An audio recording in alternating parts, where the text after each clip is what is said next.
Bir аңчы арыз айтып болысқа келсе, ол қолым тимейді, кейін бір келерсің деп есігінен де қаратты. Арада бірнеше күн өтеді.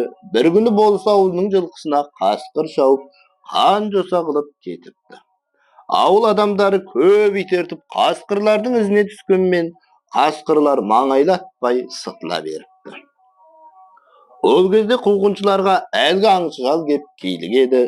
Оның көк қасқа жүйрік тазысы бар екен.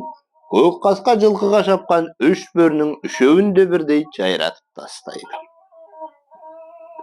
Болыс үш қасқырды бірден алып, аты шыққан итті өз қолына түсірмекке аңшы шалдың үйіне келеді. Ассалаумағалейкум. Шал болысты көре тұрып басын да көтермейді, тек босағада жатқан итіне: Ей көк қасқа түрегел, болыс екеңнің сәлемін ал. Бұл маған емес, саған берілген сәлем деп.